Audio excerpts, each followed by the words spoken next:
पंचम अध्याय। श्री सूत जी ने आगे कहा, हे ऋषियों, मैं एक और भी कथा कहता हूं, उसे भी सुनो। प्रजापालन में लीन तुंगध्वज नाम का एक राजा था। उसने भगवान सत्यदेव का प्रसाद त्याग कर बहुत दुहक पाया।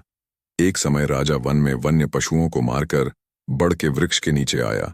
वहां उसने ग्वालों को भक्ति भाव से बंधु बांधवों सहित श्री सत्यनारायण का पूजन करते देखा, परंतु राजा देखकर भी अभिमानवश न तो वहां गया और न ही सत्यदेव भगवान को नमस्कार ही किया।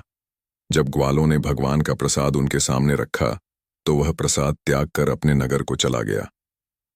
नगर में पहुंचकर उसने देखा कि उसका सब कुछ नष्ट हो गया है। वह समझ गया कि यह सब भगवान सत्यदेव ने ही किया है।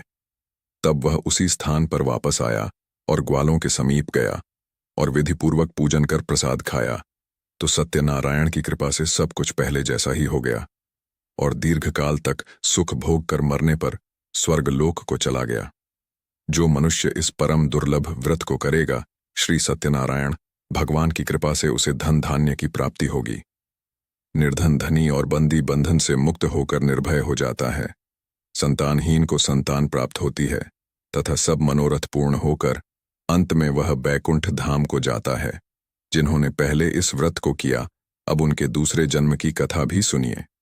शतानंद नामक ब्राह्मण ने सुदामा के रूप में जन्म लेकर श्री कृष्ण की भक्ति कर मोक्ष प्राप्त किया। उल्कामुख नाम के महाराज राजा दशरथ बने और श्री रंगनाथ का पूजन कर बैकुंठ को प्राप्त हुए। साधु नाम के वैश्य ने धर्मात्मा व सत्य प्रतिज्ञा राजा मोरध्वज बनकर अपनी देह को आर्य से चीर कर दान करके मोक्ष को प्राप्त हुआ। महाराज तुंगध्वज स्वयंभू मनु हुए। उन्होंने बहुत से लोगों को भगवान की भक्ति में लीन कर मोक्ष प्राप्त किया।